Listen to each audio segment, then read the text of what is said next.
The Earnestly Speaking podcast is a show that is founded on free-flowing conversation and may at times venture into mature subjects. Listener discretion is advised.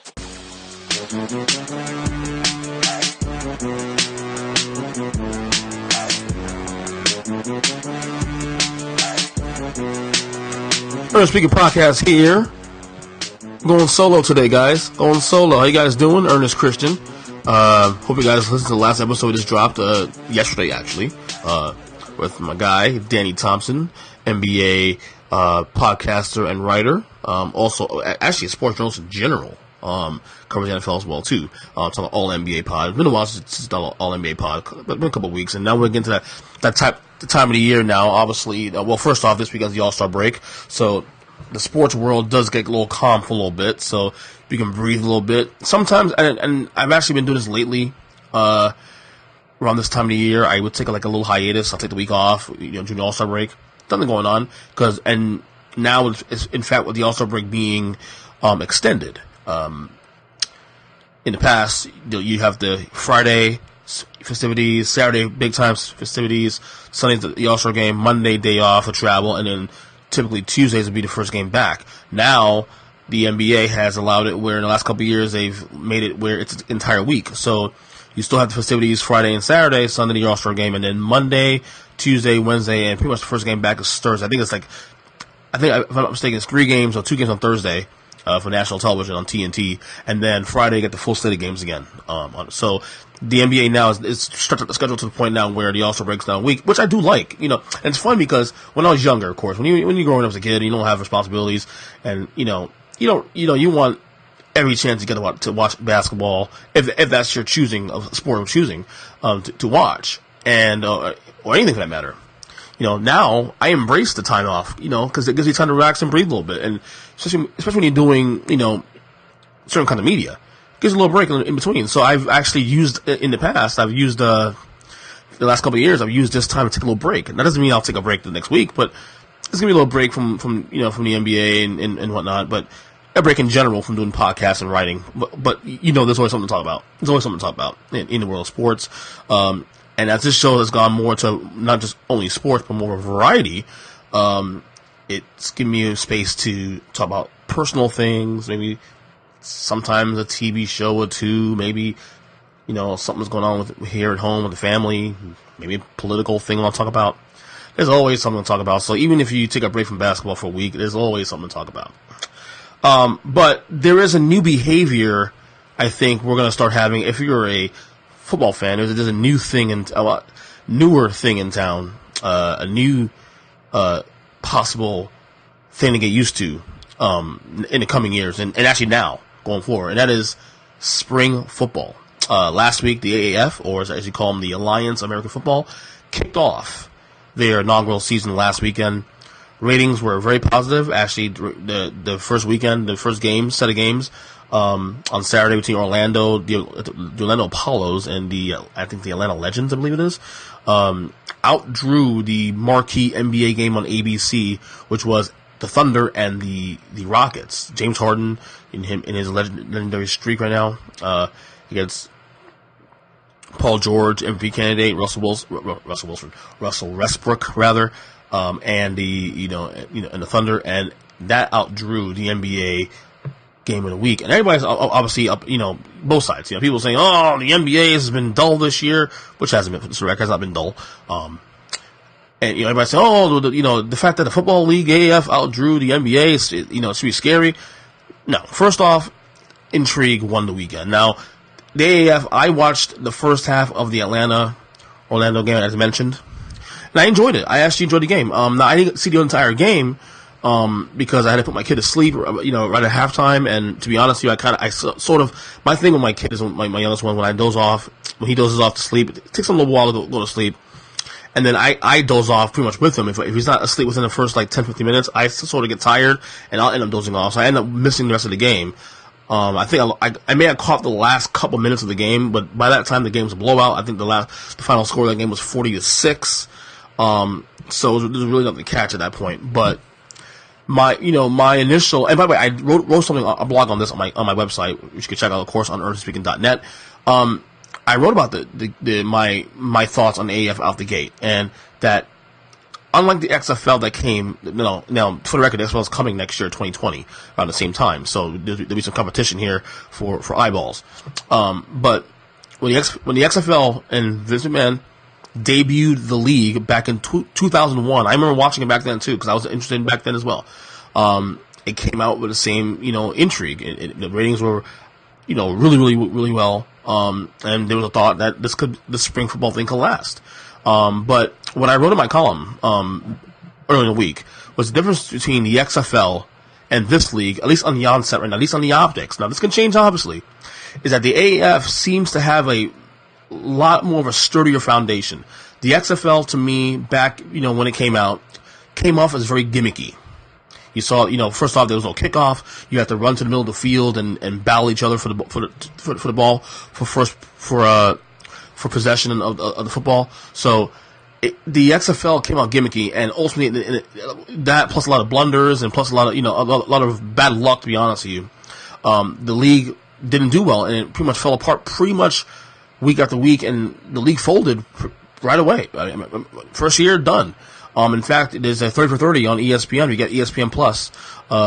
There's a 30 for 30 on the league and how it, on the XFL and the details of it, and it's really, really interesting. One of the better episodes on their playlist.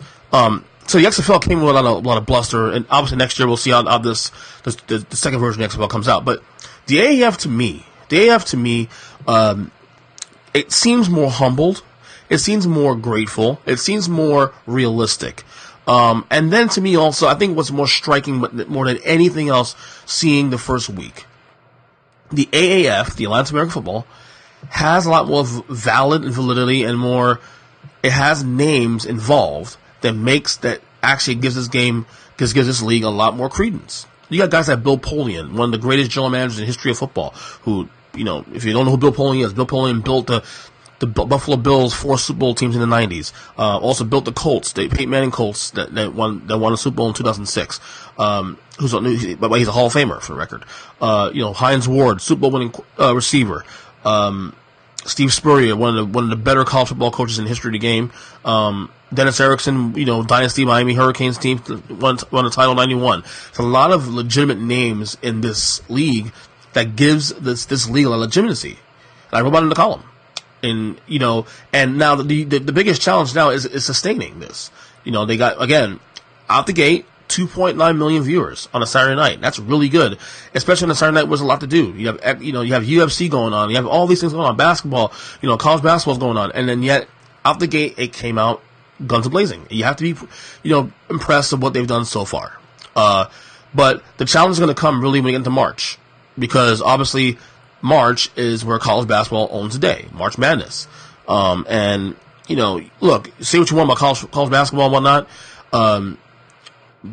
There's obviously, even on my end, to some degree, there's lots of interest throughout the year. I mean, obviously I check in what's going on and on the main stories, but it's hard to watch college basketball when it runs perpendicular with the NBA and the NHL. And I'm going to choose the NBA all day and twice on Sunday. But, it's going to have a challenge in March when March Madness starts. Now, again, the AAF expectations here should be this. And I think what's going on with the AAF is this. I think they are leaning on pure football fans who love the sport of football for the sake of football to make this league work.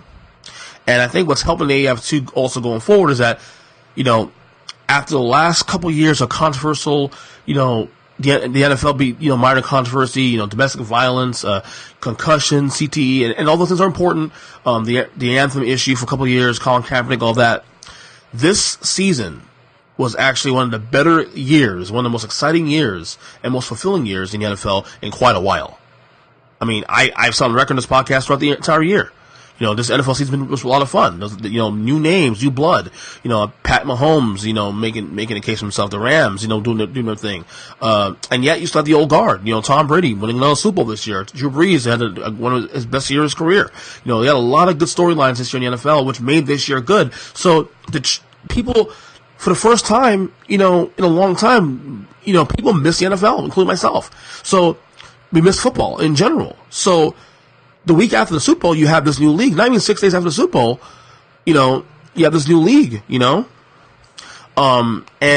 so I wanted, number one, I was intrigued by the names, of course, but I'm also intrigued by the football. There's some different rules in this game, of course, and just, different things. There's no kickoff, you can only blitz 5 players apparently, also different overtime rules, but unlike the XFL in 2001, this league seems to have more of a less gimmicky, more rooted, true football, foundation here that we can all get behind.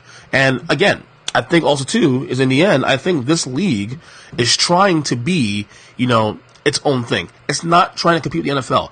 It's a gateway for players, an opportunity for players to maybe make a name for themselves to where maybe they can make the NFL.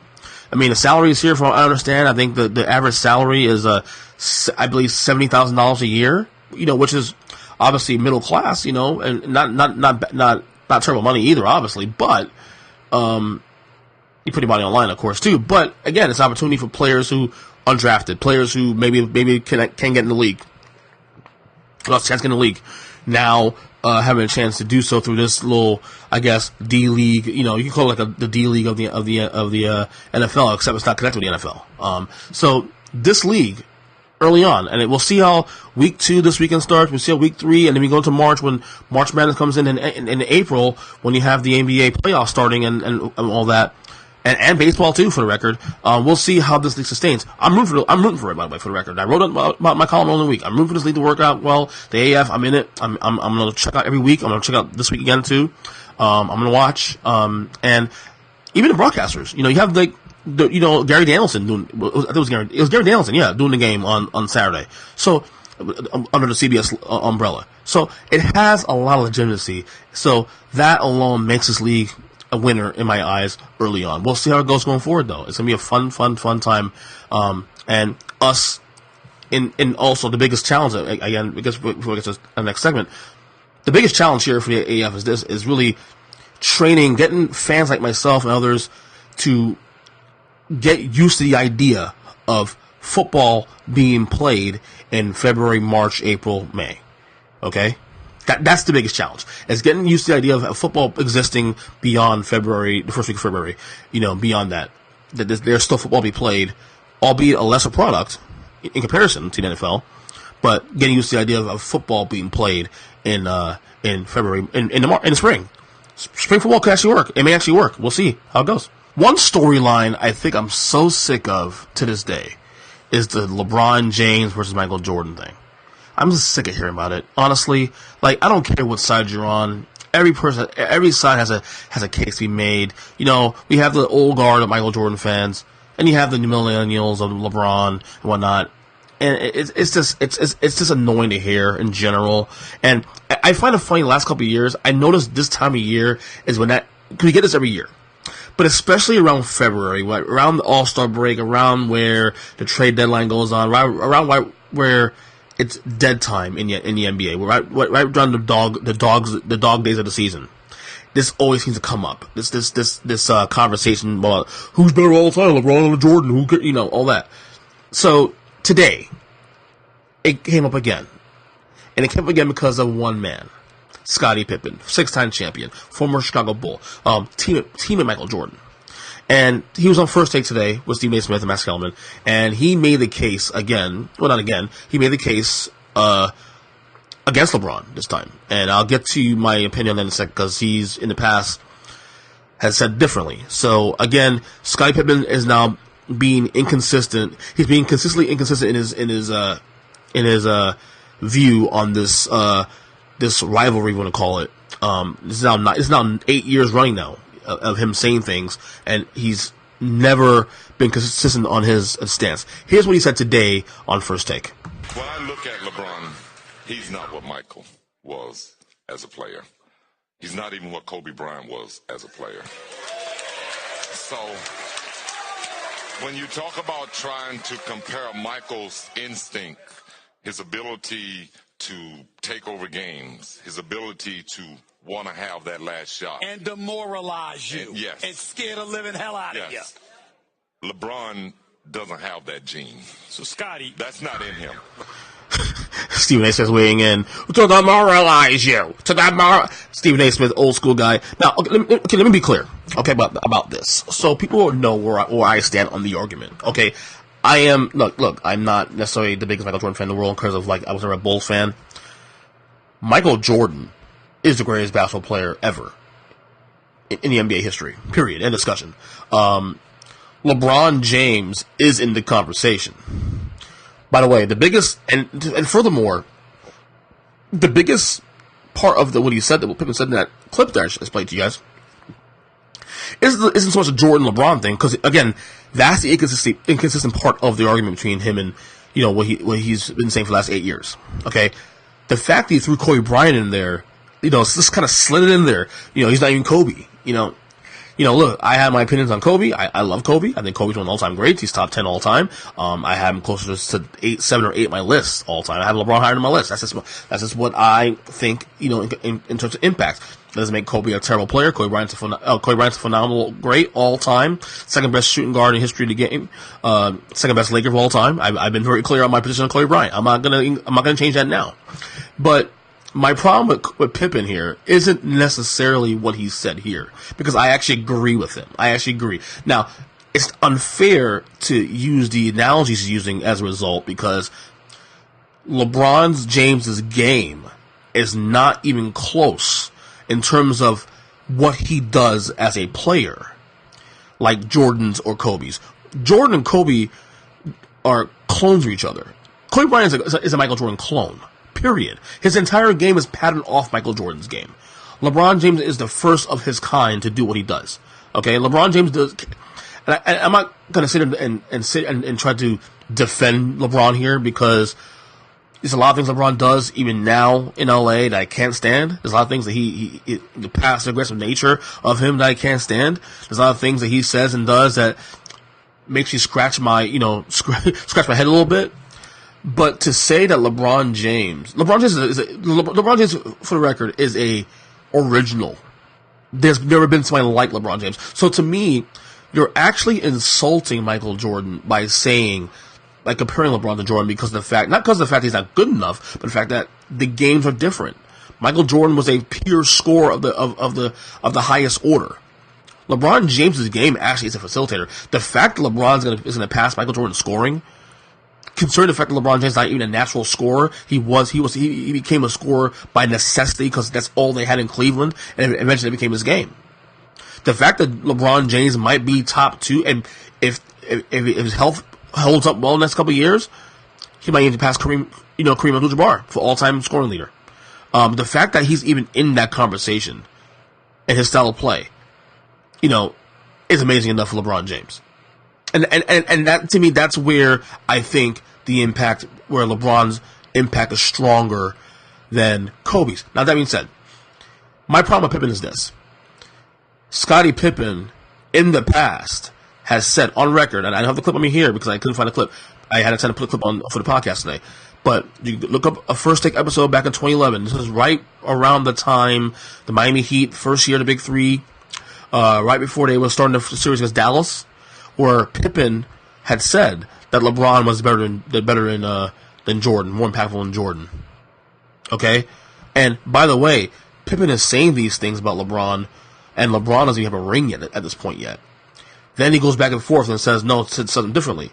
Then he goes back to LeBron being the greatest of all time. Then he goes back to Jordan. So the problem with Pippen is that he flip-flops on this debate alone. He's flip-flopped at least 3 or 4 times in the last 8 years on this same platform. All I'm saying is this, though, is that what Pippen said today about Jordan, LeBron, absolutely correct on that. In terms of the dog, in terms of going after it as a scorer, I'll even say I put Kobe and LeBron in that capacity. But as a full basketball player, it's Jordan, LeBron, then Kobe in that order. That's just my opinion. Okay, look, a lot of Kobe fans who listen to this podcast are going to say, oh, you're out of your fucking mind. Hey, look, it's my opinion. But my annoyance more than anything else, forget the rankings, you do what you want. More than anything else, my annoyance about this whole topic is Scottie Pippen cannot pick a side. Because for the last 8 years, he's said one thing, then 2 years later said another thing, then 2 years later said another thing. And now he's back to the Jordan side. I don't know, are him and Jordan boys again now? Because there's rumors for years that Pippen and Jordan fell out after 1998. I don't know. Jealousy maybe of Jordan? I don't know. But all of a sudden, he's back on the Jordan side now. Look, which again, is the correct side, to be honest with you, if you're asking me my opinion. But all I'm asking Scottie Pippen is this. Stay consistent, because right now you are consistently inconsistent. So today, I actually decided, I mentioned on a pod about ESPN Plus, I actually decided to subscribe. I'm doing a 7-day trial of ESPN Plus. Now, I don't need ESPN Plus because I already have ESPN as it is anyway. But there's an extra layer to ESPN for $5 a month if you get access to all their on-demand stuff, programming that they don't show on the regular ESPN platforms. You also get access to the 30 for 30s, all the 30 for 30s. There's a few I've missed. I've actually seen most of them, I believe. There's a couple of them that recent episodes have come out last year or so that I've missed. I was kind of hesitant to add this to what I have, because this is where content becomes an issue, and this is something this is a theme I've had on this podcast for quite a while now with certain guests we discussed. A couple of guests that have come on the show, like Matt McQueenie, for example, or Steve Borstein will come on the show, and we talk about content and whatnot, how much content is too much. I own, a Netflix account, I own an HBO account, I own a Hulu account, Amazon Prime, I'm missing another one, I'm sure, and I was questioning whether to add ESPN Plus because, yeah, it's only $5 a month, so it's not a big deal, it's not a big hit in my wallet. I'm not going to complain about that. But could I actually justify, adding ESPN Plus to my repertoire, and on top of the TV stuff I own, then I have, the podcasts I subscribe to. I recently subscribed to Audible, late last year. I've all of a sudden gotten into the audiobooks craze now, which actually, to be honest, Audible, if you're into books and you're going to read at least one book a book a month, it's actually worth, paying $15 a month for, because you get a free credit every month. And what I've done is, and the credit actually becomes cheaper than the book itself. So if you'll get one book per month, it's worth getting it. But there was a 2-3 month stretch where I didn't add a book, so I built up some credits. So I spent $45 in actual monthly fees, but I ended up getting 3 extra books as a result. But what I did recently is I actually got 3 extra books, and then I put the account on pause for 90 days. So the books I'm not finished with yet, and then the books I'm going to finish that I've added, I'm going to hopefully get them done by, I believe it's May. May is the, I think that 90 days is complete where I can actually decide to shut down the account or continue the account. I will probably continue the account because I do use the account. I am now part of this audiobooks craze now. But content, there's so much content out there.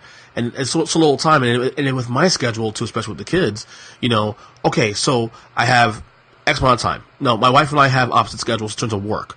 So, I do have time when my boys are home with me, outside of doing the homework with my oldest son, or spend time with my youngest son, obviously. There's time in between to maybe put in some shows, maybe put in the podcast here, or whatnot, or even some of the audiobook stuff. But could I justify adding yet another thing to my plate? So I decided to add ESPN Plus, a 7-day trial. I may keep it beyond next week. I may not keep it beyond next week. The good thing about content today, though, in comparison to yesteryear, is that at least now, when you get a service, you're not bound by a contract.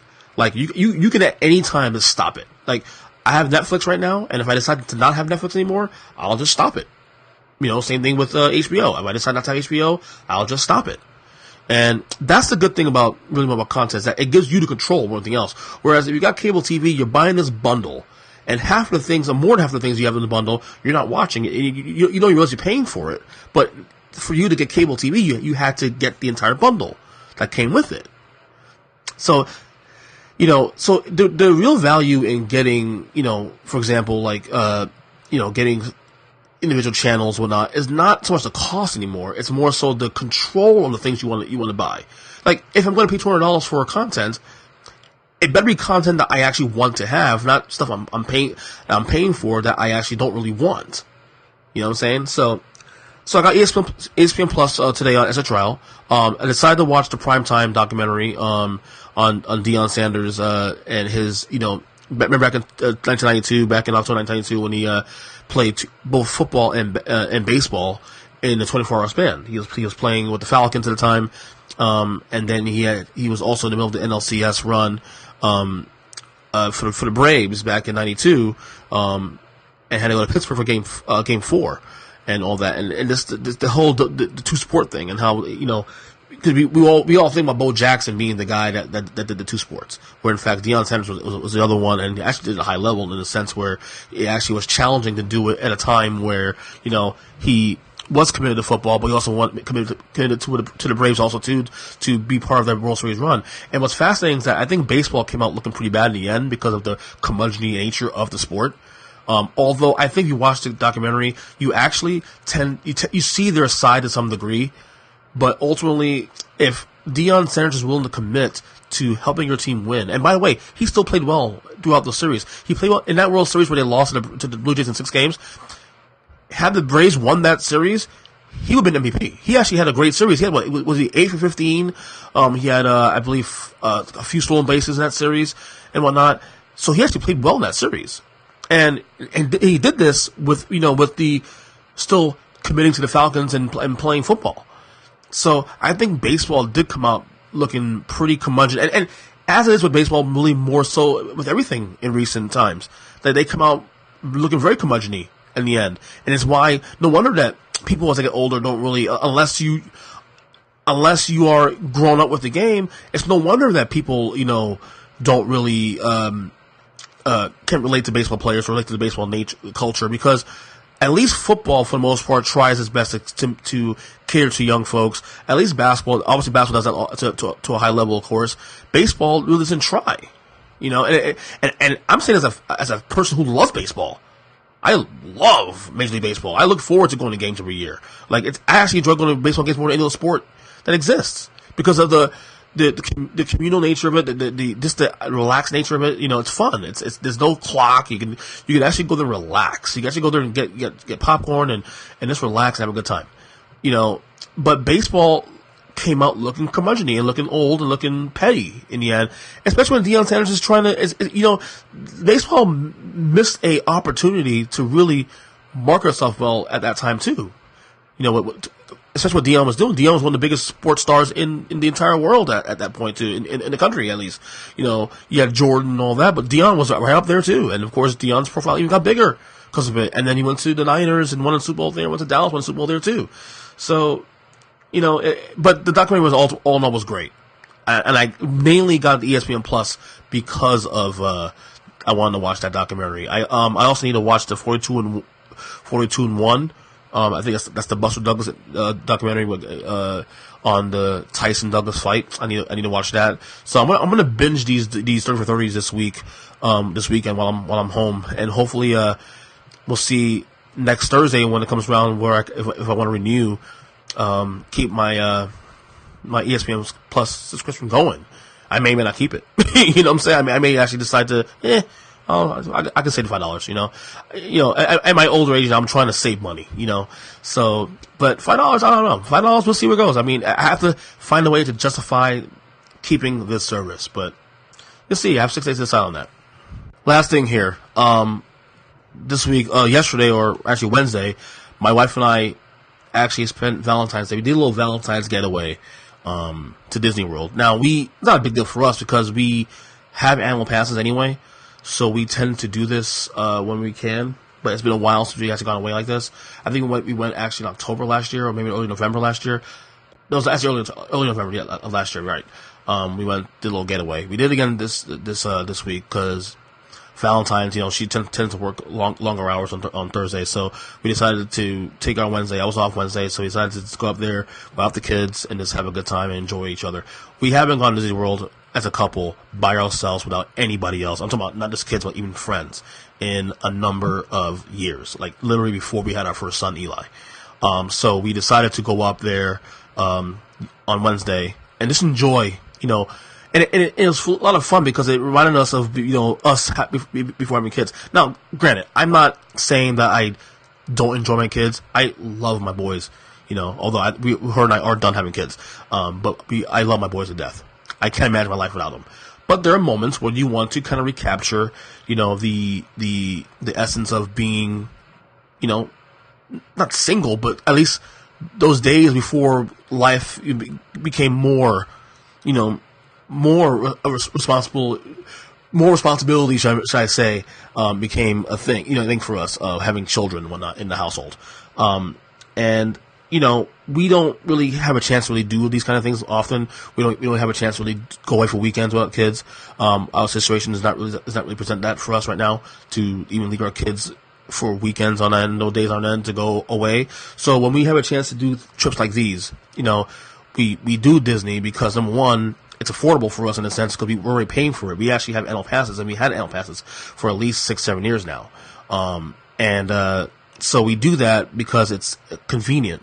But yesterday it was Cool Wednesday. Yesterday, of course, on Thursday actually, so technically it was yesterday. But we had a great time because when we go with the kids every so often, because we go with the kids at least every few months because we have the passes and it's 4 parks and a lot to do there.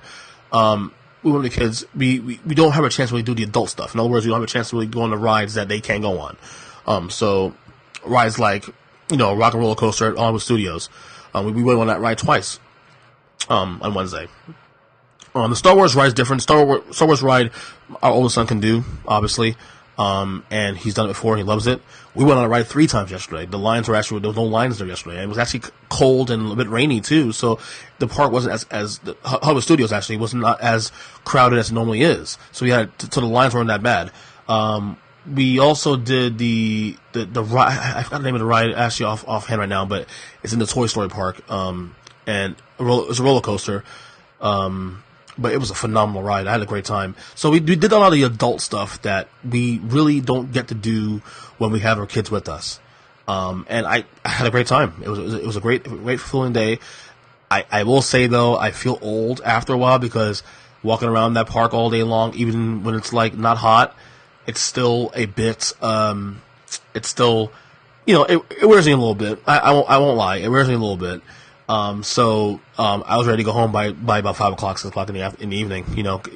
I ate all the junk food I could eat there, which I did.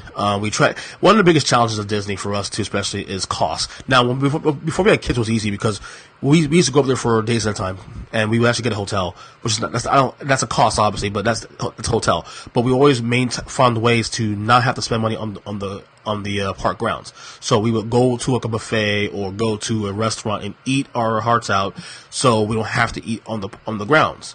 And actually use the time walking to burn off the food that we ate.